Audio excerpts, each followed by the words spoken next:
Hi, folks. Welcome to the 2024-2025 Medical Admissions Timeline webinar. It is hard to believe that we are just really getting cranking with folks for the 2023-2024 cycle's interviews, and it's already time for people who are looking to apply next cycle to get ready to apply. But just like you spend 6 months preparing for your MCAT, it's critical that you dedicate at least 6 months to preparing for your primary application. So today we're really going to talk about the parts that go into that, the timing, the stats, what you're up against. So my name, first of all, is Dr. Anita Pascal, and I have been doing this for over 24 years now. I turned 60 this year. I'm like a dinosaur. And I currently work with 5 MD and 2 DO committees. So I'm an MD. So I've been just like you guys. I've been that person who's wanted to get into med school and trying to do all the right things. I spent over 15 years at a D1 institution, actually counseling about 5,000 applicants a year. I've been at the Princeton Review now for, wow, going on 9 years, and working with students from all over the world. And basically, my background is I have an MD from UNC Chapel Hill. I have a master's degree in education and 2 PhDs in physiology and pharmacology. Please don't be impressed. I didn't want to get a job. But I have worked for the World Health Organization. I've worked all over the world as well as locally. But more importantly, I still spend time on the AdCom side, understanding exactly what's going on behind the scenes, what you need, kind of how admissions committees feel about the applicants that are coming through. So what I really want to do is to give you an overview of the landscape, sort of the timeline, and really talk about what's important and what you need to hit. But before I even get to that, I want to get an idea of the attendees, who's here today, kind of where you are in terms of applying. So specifically, and let me launch this poll real quickly, I want to know, have you already applied? Are you getting ready to apply this upcoming cycle? Are you applying several cycles in the future? So it looks like a couple of you guys, so it's about a 50-50 split. Some of you folks will be applying this upcoming cycle or the next cycle beyond that, and some in the future. And that's the perfect time. But I'm going to talk to you a little bit, and thank you guys so much for doing that. We're not going to waste time on that, because really what you're here to know is, what does it take and how do I make it happen? And the first thing I want to talk about is kind of the numbers. Now, the good news is last year, so year before last, so what was the 2021-2022 cycle, we saw a record number of applicants, and on a given year, the average acceptance rate is about 40 to 42% of people who apply get accepted, which is not a great average. You got a better shot of flipping a coin. But year before last, it was actually 36%. We had more applicants than ever. We thought that it would sort of balance out this year, and that's exactly what we saw.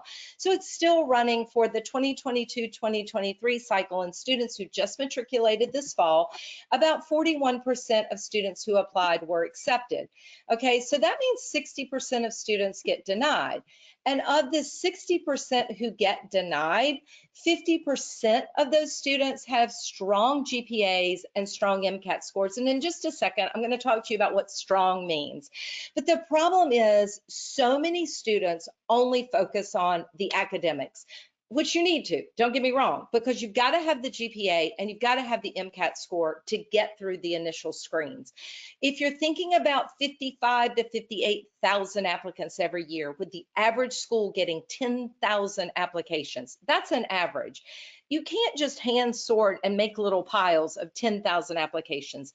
That's an electronic screen on the base metrics. So when you start to build your own school list, it's important to look at what the average MCAT and GPA a school accepts to build your school list. Generally, what we say is that you want to be about, for your target schools, you're going to be plus or minus 1 or 2 MCAT points above or below the median, and about 0.1 above or below in the GPA. For your reach schools, that's 3 to 4 points above. And then we call safety schools, but honestly, with a 40% acceptance rate, there is no such animal. So that's really important. And oftentimes I get people who go, well, but they had a range from this to this, but you've got to understand that there are other mitigating factors that typically fall into that. So if you're building a core school, those are good metrics to go by. If you look at the number of applicants over the past few years, and especially what I really want you to look at is this 2022, 2023, people who just matriculated. If you're looking at applicants, the mean, sorry about that. If you're looking at the mean GPA and the mean MCAT of applicants, it falls more in the 506, which is about the 50th percentile, and the 362 range. But for people who actually matriculated, it's closer to 512 and the GPA around a 375. So generally what we say is you want to target a 365 to a 375 GPA or above. A 510 MCAT, 512 is going to get you through most mid-school screens. 515 we say starts to turn heads, and 519 and above really creates a whole different echelon. Now, does that mean you don't have a chance if you don't make a 515? Of course it doesn't, because this is where our numbers are. Okay, but this is where the average number of matriculants were. So if you're looking at applicants versus matriculants, there were about 55,000 for 22,000 matriculants last year. And that was up just slightly because we had some new med schools open. If you look at male to female ratio, this is kind of surprising to a lot of people that there are actually almost 60% of the applicants were female, and there were more females that matriculated, which we've seen a little twist in that because it used to be about 50-50. Interestingly enough, a lot more people apply out of state, but many more people matriculate in state. And that's because in-state schools have more spots for in-state students and typically lower tuitions for those areas. If you're looking at osteopathic DO programs, fewer number of applicants. And again, I apologize, these numbers are from 2022 because ACOMAS and the schools are slower to put those stats out. But again, we're looking at matriculates at a slightly lower MCAT score of around 505 to 506, but a GPA still of around 3.6, but applicants around 3.84. Interestingly enough, if you're thinking about the region where you're applying, and that's very important because especially look at this number right here. In California, literally almost a quarter of the applicants are from California and a few from Washington State. And so there is a much smaller number of those students who actually matriculate in state versus other locations. So oftentimes California residents do have to look more outside their home state. Something also important to pay attention to is the ethnicity and the MCAT screens and GPAs by race and ethnicity. Specifically, if you have Hispanic or Latino origin, or Black African American origin. If you notice, there are slightly lower metrics for those thresholds, being closer to 506, 505, and a slightly lower GPA. So absolutely, oftentimes I've had people who have said, you know, and it counts up until 1/16th, 1/8 of your origin, and people go, should I check that box? You absolutely should check that box. Okay, so we've gone through the basics about GPA and MCAT score, but the problem is so many students that I get, especially students that I will pick up in March, April, and May, which is really, really late if you're looking to apply in May, because my current students will be getting their applicant timeline in the next 2 weeks, and we're going to start working on their personal statement and experiences reviews November, December, and January. And that's critical so that not only do you get that first review under your belt, so second and third reviews, which are basically dusting off, come in March and April, but more importantly, looking at your experiences, and people do not put enough emphasis on their experiences. I can't tell you how many people come to me and go, I want the perfect personal statement. And I'm going to tell you something. There has never been a personal statement that came across my desk that I was like, holy moly, we've got to accept this person. Now, we've gotten personal statements that have made us go, what? Including one this past year that literally, I am not kidding, said 5,300 characters is not nearly enough characters to describe everything I have done. That was their sum total personal statement that immediately got a rejection. So you've got to understand what will go into that personal statement, but way more important than your personal statement in your primary application is your experiences. So I'm really going to focus my time today on talking about what goes into those experiences, what's important about those experiences, and how all of that falls in. And I often tell people to think about getting into medical school like going from college athletics to pro athletics. I don't know how your fantasy football teams are doing this year. I won the league the past 3 years of my fantasy league, and I don't know what happened. I'm on a hiatus because I'm definitely at the lower tier. I have a great team, but they're awful right now. So it is like going for a strong high school athlete may get nods to play at different levels of college, but the number of kids going from college athletics into the pros is infinitesimally small, even lower than that 40%, but that's how you need to think about it. Most pre-meds are bright kids who got countless nods from numbers of colleges. We say on a great year for med school that you apply to 20 schools, sending in 20 secondaries to get maybe 5 interviews for 1 acceptance. It is completely different. That process starts with the submission of your primary application in May, and it runs all the way through April 30th of the following year. So let's talk first about that timeline. This is what typical students do, and this is what really hurts students. I can't believe the number of students that I'm still getting in this time frame who are like, but it opened in May, but the deadline says October 15th or November 1st. Those are guidelines.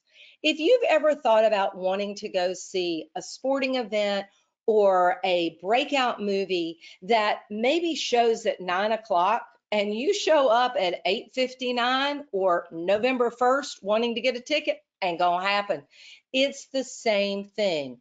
Most schools are rolling admissions. You want your application opened on the day that you can submit. You want your secondary applications out as soon as possible. So let's talk about the parts of the application. So there's your primary application that's going to include your personal statement. For AMCAS, it's 5,300 characters. The same is true for ACOMAS. For Texas, that's 5,000 characters, including spaces, plus 2 additional essays. Their primary application includes the personal statement. It's going to include a transcript with all of your grades entered. It's going to include your letters of recommendation. Generally, with respect to letters of recommendation, I'm just going to touch on that quickly. I say you should have 2 science letters building together unless your school's committee is different. But a general rule of thumb is 2 science letters, 1 non-science, because some schools do want a non-science letter. Even though AMCAS does not require a clinical letter, always great to have a clinical letter from somebody you've shadowed or worked for. If you're applying DO, have yourself a DO letter, because not all schools require them, but always in good form to have that. If you've done research, there should be a letter from your research PI. And if there is something really strong, be it some type of work you've been involved in, some type of service, that's also good to add in. Not all schools will take 5 to 6 letters, but that is a good target to have in your pocket. Then what I really want to focus on is your experiences and your activities, the things you have done to demonstrate why you want to be a physician and how they fit with AMCAS's core competencies. Because on your application, you're going to get to list for AMCAS 15 experiences. You are going to have 3 of those that are most meaningful, and those experiences should cover what I'm going to refer to as your class, CLASS. It's a great mnemonic to remember it by, and we're going to come to that in just a second. So I always say around November to January, you start brainstorming and drafting your personal statement. No later than January, start requesting your letters of recommendation with a deadline of April 30th. That way, if they waylay, you've got time into May to gather those. I recommend that if you're not using a committee letter from your university, to use a letter holding service like Interfolio or something like that to hold your letters, or at least start getting them ready. By February and March, you should be revising your personal statement and experiences and finalizing these by April. By May, when the applications open, everything should be done. And you're just keying all of that in. And that's exactly what you want to do. And you want to send your transcripts so that when applications open, you are ready to submit as soon as applications open. You need to understand that all your letters don't need to be in. They can come in after you submit, but you want to get your application verified. That means AMCAS, Comas, or Texas checks through everything and signs it off. That's a 5 to 6 week process, and no school can see your application until you are verified. AMCAS will open to schools to view your application late June, early July. That's when secondaries really start to roll. For ACOMAS, for DO programs, that's going to happen in early May. For Texas, you can submit in mid-May, and then most of their secondaries are going to be online. In July and August, that's going to be the flood of secondaries. You should shoot for a 2-week turnaround. How do you keep from drowning in that? You pre-write secondary essays in May and June. And I'm going to tell you something. This year, my students were on top of it, pre-writing secondaries all in May and June, so that when their applications opened in July, their secondaries went out almost immediately because they had pre-written them and they could just tweak them between schools. Over 75% of my students already have gained interviews, and over 35% of my students already have acceptances. And this was the first week that MD programs could even offer acceptances. Being on top of things is pivotal. But the other part is to remember, it's a year-long process. Interviews can run anywhere from June, July, but mainly MD programs in August, all the way up. The bulk will run into January, February, but some even trailing into March and April. You have to make your final decision by April 30th, okay? So we've already talked about the parts of your primary, your secondary application, and when interviews go. When you are granted an interview, a school is essentially saying to you, we've reviewed all your metrics. You're now in line with everybody else. So your interview can count to up to 60% of your total application. And it is, I cannot tell you guys the times that people look amazing on paper, and then we get them through the door and we go, are you the same person we were reading about? So knowing how to present yourself in an interview. And this is where people fall behind every year, because they get so focused on, how do I answer that question? How do I be prepared for every question? And it's knowing your brand, your strengths, what you bring to the table, and how to present those. I'm going to tell you, you should know your brand. You should have 10 unique attributes about yourself, and you should know and own your 5 strongest selling points. That may be your background, your family history. It may be your research. It may be some strong service project that you've built. It may be your clinical strengths. Everybody's is different, but you need to know what you bring to the table. So general overall guidelines, we say, is that the bare minimum is a 3.45. It really should be above that, because the average is 3.7 to 3.75. If you are in this lower echelon, you are going to need a stronger MCAT to offset that, or you would want to consider osteopathic programs or demonstrate your ability to do master's level science coursework. We say a minimum of 20 hours, ideally 30 if you're going to offset an undergraduate GPA. This should always be coupled with clinical experience. And I'm getting ready to talk about that, about how much you need, where you need. By the way, if in the process of this, you guys have any questions, just post them for me in the chat box, and I will go back and answer those at the end of our presentation. When we're talking about MCAT scores, if you notice, we talked about the average was around 405 to 405, 505, 506, which puts you in roughly the 50th percentile. But we're looking for people in the screen to be closer in this 80 to 85th percentile. Again, if you notice where we're talking about starting to turn heads in this 515, 516 range. For people, I've oftentimes had people go, but I've got a 3.2 and I really just want to show schools where I am. Yes, people with 3.2 did get in last year. There were actually 2 of them, and their MCAT scores were in this 520 range or above. So you really truly need to be realistic of what you're thinking about, and this is what you need to shoot for.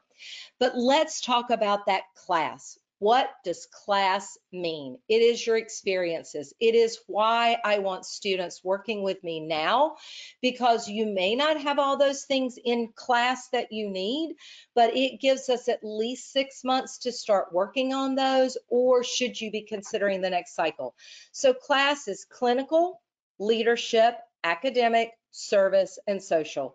Everybody gets focused on the clinical. I'm amazed at how often people come to me with 10 to 15 hours of clinical experience. And I say, would you take your prized car, and I'm a big car person, love sports cars. I did sports medicine for NASCAR for 8 years, so I love cars, but I would never take my prized vehicle or my sports car to a mechanic who had only thought about how much he liked cars, but had never actually touched a car. It's the same thing. So let's talk about those. Clinical experiences. So you need shadowing. Shadowing should be a bare minimum of 100 hours of clinical exposure. Last year and the past years, the average has been 350 to 400 hours of clinical exposure. It should be in a minimum of 3 to 5 different areas. Now, that's not 100 in each, but what we say is you want diversity over quantity. Okay, quality over quantity. I would far rather see 200 hours in 7 different specialties over 4 years than 350 hours in a single specialty. And I do not care that you want to be a surgeon and it's all in surgery. I'm going to tell you guys that I spent in college 4 years working in a burn unit.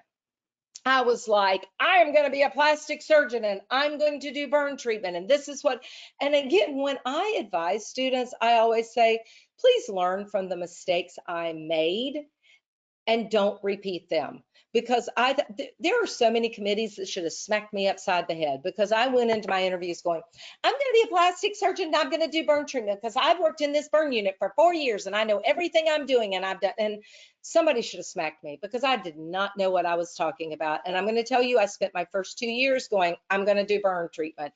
And then I got to my 3rd year and my first clinical rotation, yes, was surgery, because that's what I said I wanted to do. And my first rotation was plastics. And I can tell you that I've never hated anything so much in my life. And I was like, well, this is great. I've spent 4 years thinking this is what I wanted to do, and now I'm here. What am I going to do? My second rotation was OBGYN, had never crossed my mind. I fell in love with the specialty, which is now my background, family medicine and OBGYN. I develop reproductive health and family planning methods for third world countries. And I'm going to tell you that I loved delivering babies, had never thought about it, hadn't even shadowed in OB before I started. And I was literally knocking people off call so that I could catch a baby. And so you've got to keep yourself open for what your opportunities are. So aim for 100 hours of clinical, shoot for 350 to 400 hours of shadowing.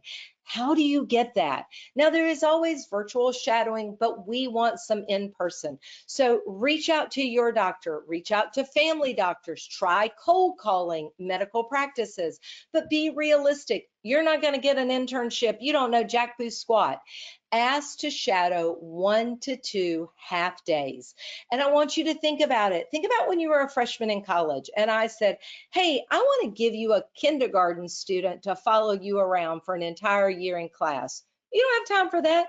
Neither does your average physician. But you'd give up an afternoon or two to let somebody follow you around. The same is true of physicians. And then hopefully that physician can connect you with other physicians. Consider volunteering in a hospital. That is great for service and patient interaction.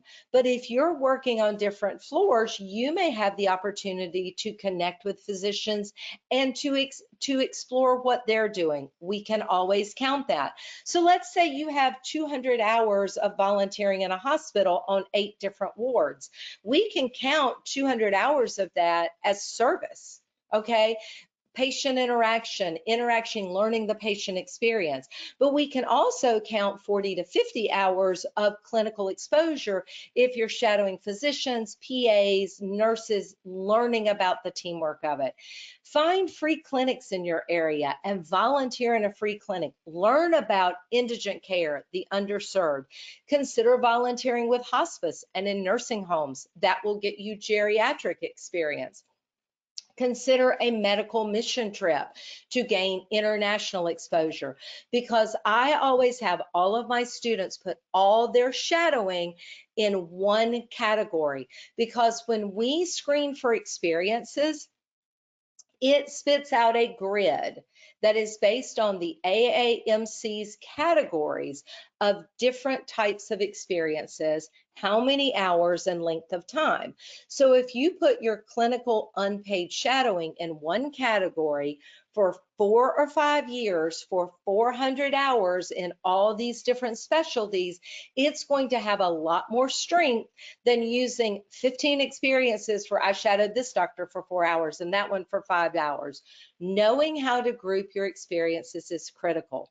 And as important as shadowing is, I cannot underemphasize hands-on clinical, paid or unpaid. My former dean always used to say, that's great that you're shadowing, but I want you to roll up your sleeves, get out there and engage with patients. And this truly was something that really took heart for me, because when I went to college, I actually was an architectural design major who worked in a burn unit as an MA to pay for my college expenses. And my junior year, I decided to take a pivot from architectural design and go to med school. And it was because I had been working in this burn unit and I was like, I'm starting IVs, I'm doing burn treatment. I love interacting. Look at the difference I'm making. I was the typical pre-med. I want to help and serve and make a difference. And that's all great. But I didn't really get what it was all about until the year that I went to apply. And I tell my students this all the time. It's actually in my intake video for students, that we had a young honeymoon couple, and the husband was brought into our ED, and he was admitted to our burn unit because they were on their way home from their honeymoon from the airport and a drunk driver hit them head on. And this guy, he was thrown from the car and his wife was trapped in the car and the car caught on fire and he went back to save her. And she basically sustained no injuries, but he ended up being burned over 75% of his body, 2nd and 3rd degree burns. For over 2 months, we had treated him in our burn unit. And this particular day, we had taken him off of the ventilator, and it was the first day that he had a chance to talk to his wife. And I happened to be in his room doing a dressing change while they were talking. And it was so moving because they were talking about their honeymoon. He was talking about how excited he was that his mother was coming in that day. He was talking about possibly seeing their dog at some point. We were going to try to finagle a way to get the dog into the hospital. And they had been talking for about 20 minutes, and he said he was tired and asked her if she would go get him a milkshake from the cafeteria. And she puffed up like a peacock because she was going to get to do something for him. And the door to the elevator was just outside our burn unit. She walked out to the elevator. I watched him watch her walk all the way out, get in that elevator. She saw him looking at him. She blew him a kiss. They both mouthed, "I love you." The doors closed. I'm crying. I'm like, this is why I'm going to be a doctor. I'm going to make a difference. And he turned and he looked at me and he said, "I don't know you, but I'm sure you've been here throughout this process. And I just want to say thank you for all you've done." And of course, I was like a peacock now because I'm like, yes, I am going to be a doctor. And he took a really deep breath and he turned his head to the side and he coded. And I was in shock. And I rang the button and they came in and they ran a full code and they did everything. And they ended up pronouncing him before his wife even got back up there. And I still remember to this day the gut kick I felt.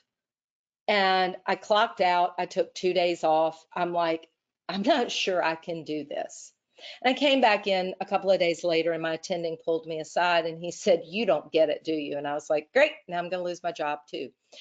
And he said, "You're probably the best MA we've ever hired." He said, "Clinically, you're on top of it." And he said, "And I watch you interact with patients at a whole different level." He said, "But since you've decided to go to med school, it was like, I'm going to help and serve and I'm going to be a doctor." And he went, "Medicine is not about you. And it's never going to be about you. And it's not about all of our treatments. And it's actually not even about patients." He said, "Because patients are people." And he said, "And outside of our walls, they have lives. They have people, they have wives, they have dogs, they have parents." And he knew that he was not going to make it. We knew he wasn't going to make it. I wish someone had told me. But patients have this will, and he fought to get back to share this time with his wife, to leave her with memories that I know to this day she holds on to. And I remember losing my father almost in the same way. Well, not to a burn injury, but very quickly. And I guarantee you the physicians went home that day because he was fine one minute and he was gone the next. We have to remember that we have the greatest potential as physicians, as providers, to get a glimpse into people's lives, to partner with them, to potentially give them the chance outside our walls to live better and healthier lives. And that is not about us, and it will never be about us. And you need to be able to understand that, and you understand that through that hands-on clinical care, be it as a scribe, as a CNA, as an MA, as an EMT, getting out there and actually engaging with patients and articulating that in your personal statement and in your interviews, and most importantly, also in those experiences. The second part of class is leadership.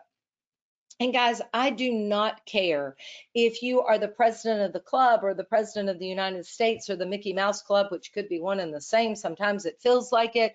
It is about taking leadership roles, leading an independent research project, being a TA, basically having the responsibility to gain the trust of others and to be a strong, effective leader. And do you do that by not just having people trust in you, but making them feel a part of your team and to get them involved, taking the reins in bad situations. So in terms of leadership, we would like to have 2 leadership positions. It can be a title, it can be a role, it can be something, but it should be a way for you to demonstrate that you can effectively lead and manage others.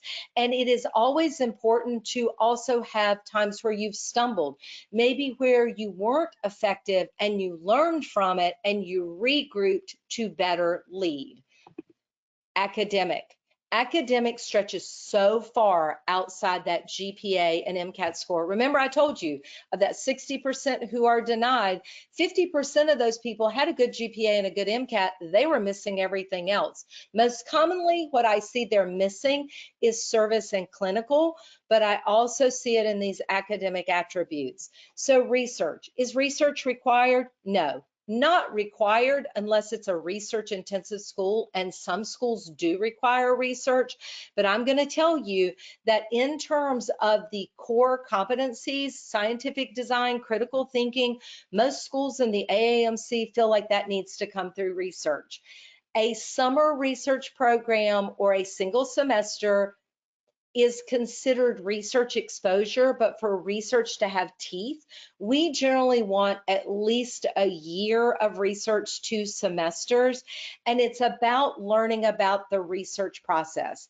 I can tell you guys that when I went into my research lab my freshman year of high school, of college, I thought I was all that in a bag of chips. I had landed a research opportunity. I was going to go in, I was going to be famous, I was going to be discovered.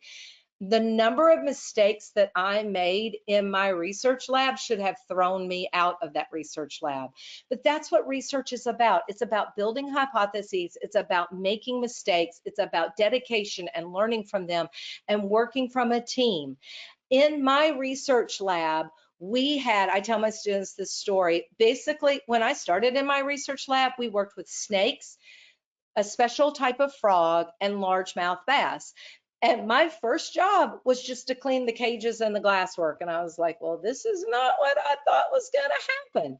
We studied Parkinson's disease and different toxins related to Parkinson's disease and new drugs of delivery.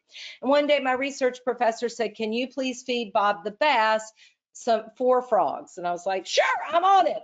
And I'm feeding Bob the bass some frogs, dropping in frogs, dropping in frogs. My research professor came in and he screamed, no! And I'm like, what's the matter? And I'm holding my 4th frog over the top of the tank. And you know what bass do? He jumped out, grabbed the frog, grabbed my hand. I screamed, threw my hand back, and if you guys notice, I do have a 200-gallon aquarium over here, so I'm still following my passion. But I threw poor old Bob all the way across the lab because he was holding on to my hand. Bob lived. Don't worry about it. We'll put him back in the aquarium. But I was actually feeding him our research frogs, which cost us almost $4,000 a piece. So I had fed him close to $12,000 worth of research frogs while I was standing there. In the coming days, Bob would not open his mouth. And we were like, okay, I have broken his jaw. Turned out there was a neurotoxin that we did not realize in those frogs that paralyzed his jaw. Years later, my research professor would discover that this toxin could be used and is now currently being used in drugs to treat Parkinson's tremors. That is what research is all about: learning, making mistakes, and reevaluating yourself through design. So the average number of hours last year was 1,350. I think that's hoo-ha, because there are people who go at a whole different level than that. Getting between 300 and 600 hours of research, sum total, would be a good target number. Teaching assistants or tutoring. It is not about the role, although that is considered a great leadership role, but it is how do you break down complicated information for people to understand what you're talking about. And I always use the example, if you've got a new onset diabetic whose sugars are out the roof and you walk in and you go, honey, you got the diabetes and you're going to die if you don't get your sugars under control. Well, first of all, you haven't explained anything to them. What are their sugars? I'm going to die. What does that mean? Just write you off. You've got to be able to explain to them what's going on, listen to their concerns, and help them feel empowered in what they need to do in their treatment. When they walk outside your doors, and I get this all the time, especially elderly people, and it used to be with my mother before she passed, and I'd go, what did the doctor say? And she'd go, I don't know. He gave me these pills. I'm supposed to take them. What are they for? I don't know. That is your job, to be able to educate diverse populations of people. This is why getting paid clinical in gap year time or even before you apply is so important, to understand outside the academic bubble what people are like, who you work with, and how you work with them. Okay? Study abroad. Study abroad can be about taking an international mission trip, studying abroad in the summer, but it can also be personal travel. It can be about just your cultural background. Right now, as we are looking at everything that is going on in the world, the strife, the conflict, the religious conflict that we see going on, being able to understand different cultures, different backgrounds, different religions, and learning how to relate to them through direct one-on-one exposure is so critical. I have worked in Haiti for almost 40 years now. And I take students, or used to take students regularly to Haiti. And I remember, and I speak Creole. And I remember having a group of students, like 15 students with me 8 years ago, and I was going to take them to the Epidor, which is the equivalent of the Haitian McDonald's. And I remember that our host was like, "Are you sure you don't want some of the boys to go with you?" And I was like, "I've got it, you know, blonde hair, blue eyed, let me walk through the streets of Haiti like I know what I'm doing." And we started off, it was like a mile walk, and the sun was starting to set. And as it started to get closer to dusk, other Haitian people who were not quite as friendly started to gather around us. And I knew I was completely outside my comfort zone. Thank goodness that our host had the good sense to send people out after me, because even though I spoke Creole, they knew I was not Haitian. Understanding the background, the people, your interactions, and being outside your own comfort zone is so critical to medical committees, because all the people you treat are not going to be just like you. Language proficiency is also a huge plus. The ability to translate and to improve people's experiences. I speak or spoke 5 languages. So English, of course, Creole, Twi, Romanian, German, and just enough Russian to get me in trouble. This past year or 2 years ago, I decided I was going to learn to speak Spanish so that I could have a better proficiency with a lot of the patients that I worked with. So being bilingual and trilingual, and what we say is conversive in a separate language, is always beneficial. Service. I cannot emphasize enough the importance of service. And I am talking about the average last year was 350 to 400 hours of service. You want to shoot for at least 6 months in 3 to 5 different service endeavors for a minimum of 50 hours total. We're looking for something that you do on a regular basis, an hour or a couple of hours once or twice a month, where you are truly working outside your own comfort zone. Understanding, again, people, different lives, hospice, understanding the dying process, what it means to face end of life, not only for the person, but for their families. Becoming a mentor with Big Brother, Big Sister. I have always said that the little that I have worked with has taught me so much more about life experiences than I ever could have taught her. Working in the VA, where you're working with those who have served our country, those who are struggling with PTSD from what they've seen, what they've encountered, understanding how to relate to different people, working as a mentor or a tutor in an underserved school, understanding the barriers that kids from underserved areas face, working in a battered women's shelter, understanding what it takes to flee that type of situation, working with the homeless and coming to understand that homeless people are not all drug addicts and people who just don't want to get a job or delinquents. We are all one major catastrophe away from potentially being homeless. And if COVID taught us anything, it was that. So you need to reflect in your service, not all about you, but how you changed and you grew through the service that you did. So what's that last S? It's social. And people, that is not your dating schedule. I hope you are doing well with that. But that is being not just a bookworm. And it's interesting because I worked with a student the other day to do an interview prep who said to me, I only study. I don't watch TV. I don't read books. I was never involved in anything. Well, you've got to be able to interact and build rapport and relationships with your clients. And I remember we were talking about one of my clients the other day because we were talking about setting up our virtual background. And actually, in the background back here, you can see what is one of my virtual backgrounds behind the aquarium. And that's actually kind of my back door over the waterway. And it's got a bright, interesting painting. That is something about me because I can tell you if I'm not working, I'm out on the water fishing. You should always have like a green plant because green is good. You should have something about yourself. That's kind of a sculpture that I did. Interestingly enough, I got my lava lamp in the background because I was watching a Jimmy Buffett video a few weeks ago and he had a lava lamp and I was like, I'm gonna get a lava lamp. But things about you, your interests, your background, and one of the students I work with writes and composes her own music. And so in her background, she had her guitar.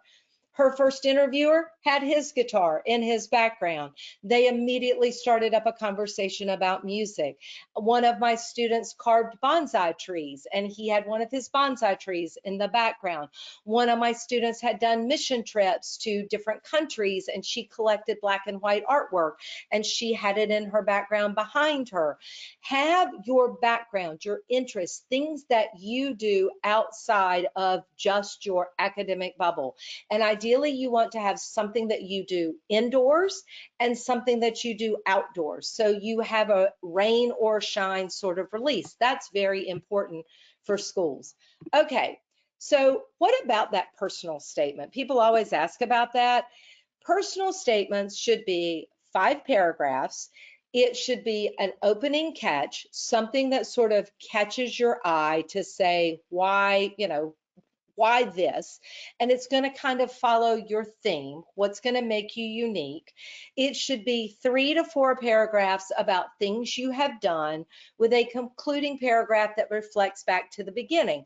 And I will actually do a whole webinar in January about writing your personal statement and experiences, so make sure to register for that on our website. But what to avoid? The dreaded I. Never start a paragraph, ideally not a sentence with I. Try to minimize the number of times you say I, not only in your personal statement, your experiences. Avoid things like, I want to be a doctor, because we know you want to be a doctor. That's why you're applying. You need to tell me your journey and how that has allowed you to affirm what you want to do. Admissions committees want to meet you. Excuse me, in 5,300 characters or less. Now, once you get those personal statement and those experiences out, and you get your application submitted, you start pre-writing your secondary essays. The average school is going to send 3 to 5 secondary essays. So I need you to keep this in mind. People spend 6 months working on that freaking personal statement, and then they'll rush through their secondary applications. But do the math. If you apply to 25 schools and 25 schools have 4 secondary essays and you want to turn those around in July in 2 to 3 weeks, wow, 25 times 4, that's 100 essays you're going to be expected to write, which is why pre-writing is critical on core topics and having those ready to tweak between schools. So most schools automatically send secondary requests, and this is very important for you to realize. Many people get secondaries and go, no, it's about the dollars, the cha-ching. You put your primary application out, and then the secondary applications are anywhere from $50 to $150, which goes directly to the medical admissions office. It used to be that we would screen and send secondary applications to people who made our screens, but that has changed. Now, about 90% of schools will automatically send secondaries to anybody that they've seen that has applied to their school. And if you read the fine print, some somewhere it will say that if you don't meet our screening criteria, your application will not go any further. I can tell you a school I reviewed for 2 years ago when we had that onslaught, got almost 18,000 applications. They got almost 13,000 secondary applications. They did not open almost 72% of those because they did not meet their screens. Don't waste your time. Don't waste your money. Be careful and methodical. The average person applies to 7 to 15 schools. My applicants are usually 20, 25 if they're also doing DO. And you want to turn these around, but be very, very careful because they will ask a lot of the same questions. Be careful to not copy and paste between those. You don't know how many times at Chapel Hill I have gotten a secondary essay of, oh, how much I want to go to Rutgers. Oh, you copied and pasted that. Thank you very much. I hope you get in there. Okay, so be very, very careful. Now, if you get that all-elusive interview, and again, because Texas has a pre-match that is in October, and DO programs can start admitting at any time, they can give out interviews anywhere in the June, July range moving on. If most MD programs start in August, the biggest flux between September and January, with balancing on the other side between August and April. Now, what does it take in an interview? You cannot unmake a first impression. And that comes from how you look and how you dress. I do a July webinar on secondary applications and interview, but I'm going to give you a few keynotes. For guys, we say charcoal or blue suit, no white shirts, because the dark suit with the white shirt and the dark tie, y'all look like penguins and y'all look just alike. You want a dark suit, again, charcoal or navy blue. It should be a suit. Most schools are doing virtual or in person. If you have the option to do in person, please always take it. I can't even explain the difference we feel in person versus virtually. It's just so much easier to feel like you articulate with someone. It should be a suit. Ideally, what you want to do is to try to know the school. If they have a school color, it's always good to sort of pull that tie. Like when my son, who is an attending ER physician now, interviewed at Chapel Hill, he wore a light blue shirt with a blue and yellow and white tie. When he interviewed at Wake Forest, gray, black, and gold, he wore his charcoal suit with actually a gray shirt, which I was like, gray? But he had a gold, black, gray, and white tie, and it was on point. And everyone in his interview commented, it's about the way you present yourself. For women, yes, it should be a suit. And we have a little bit of an advantage because you can wear a different kind of suit coat, but a suit, no collared shirts. It should be a straight or scoop neck cami blouse underneath the suit so that everything lays all in tune. Review your application, research the school, be prepared for anything, and always send a thank you note. If they're individual interviews, they go directly to the people you interviewed with. If it's MMI, it goes to the admissions office. Gap and glide years, cannot emphasize this enough. Today, in my day, when I was a dinosaur and people used to apply, about 70% applied as juniors, rising seniors to matriculate directly out of med school. 30% took gap years. That has completely flipped. Now, about 30% of people apply as juniors directly to matriculate directly out of med school. Of that 30%, the acceptance rate is only about 19% because the average admissions age is about 25 to 26. Med schools like the older, more mature applicant who has taken the time to work outside the academic bubble to gain experience and exposure outside of med school. Gap years never, ever hurt you unless you don't do anything. And by the way, taking a gap year to strictly study for the MCAT says to a med school, I need a full year of study to pass this. I can't pass boards. All right, so real quickly, before I move on, because I want to answer any questions that you might have, I would like to ask,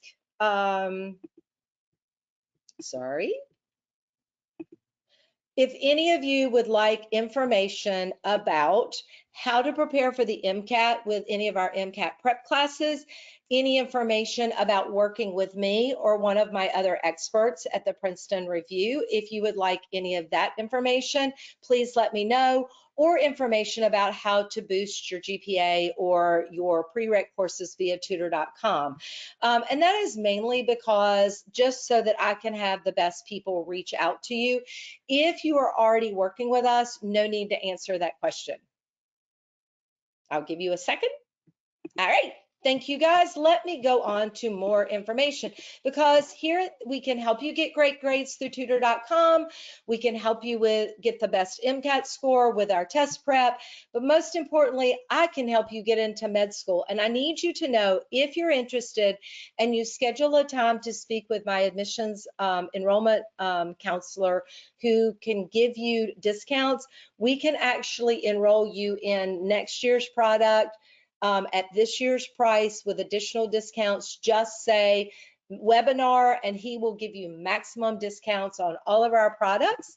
But before we get to that, I can help you with your primary application. We can help you with your secondary application, but 90% of our students do comprehensive, because just getting your primary, as we've already said, is just the tip of the ice club. And that is enough information on all of this. I want to answer your questions in our remaining time. So let me swip here. No, I don't hear you. Have you guys not been able to hear me? Have I just been sitting here talking to the air? Because I'm not muted. Have you been able to hear me?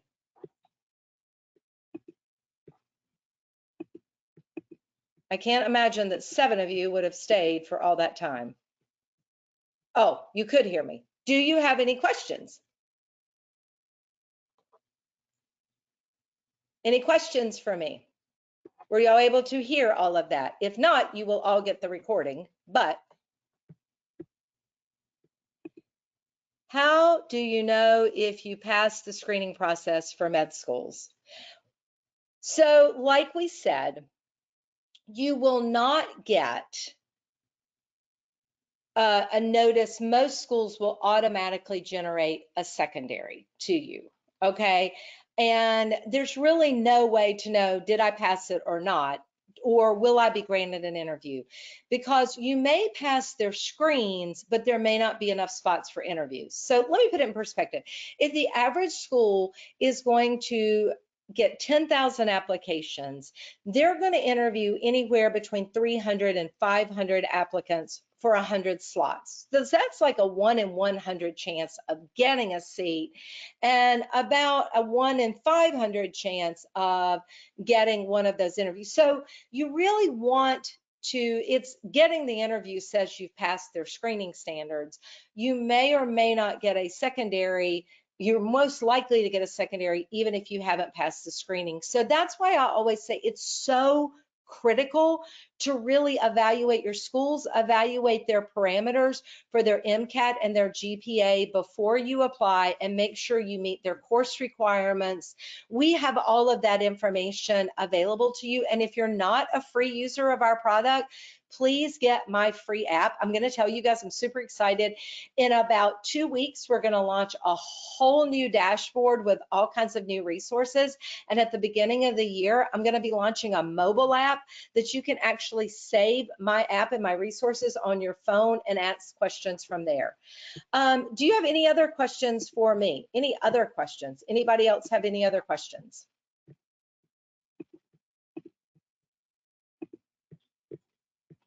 No other questions? Anyone? No questions? All right. Well, if you have, I'm going to wait just a second to see. How much do MCAT subsection scores count? That is an excellent question. So in terms of the subsection, so they're basically looking at your total score. If you decide to retest, you need to go up at least 3 points for a retest to be considered statistically significant. The other thing is looking at your subsections. You want to make sure that none of your subsections are below the 50th percentile. So some of them may be in the top percentile, but you may have one below the 50th percentile. And that's because about 25 to 30% of schools also not only screen on a total score, but if one of your subsections is below the 50th percentile. Now, the exception to that is if your first generation or English is not your first language and your CARS section is below the 50th percentile, but your other sections are above, your GPA is solid, and your overall MCAT is okay, they may in that case look beyond it, but you want to make sure that all of your subsections are at least above the 50th percentile. Any other questions? That was an excellent question. By the way, if you take your MCAT, you should look, if you're taking your first test, you should look to test no later than March, early April. That will allow you to schedule a retest as late as mid to late May. Okay.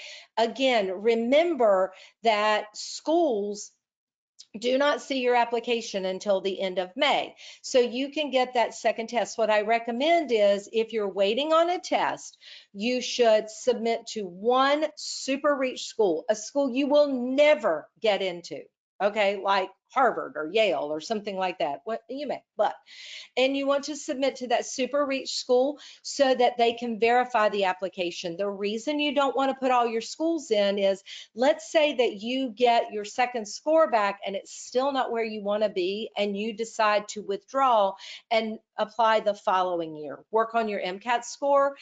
You are a reapplicant to any school that you applied to and you were verified at. So if you submit, you're waiting on that score, and you apply to 20 schools and you do nothing else, you're going to be a reapplicant to 20 schools.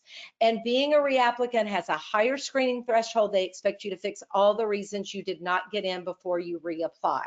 So you want to use that ability. So just a little nugget for you there.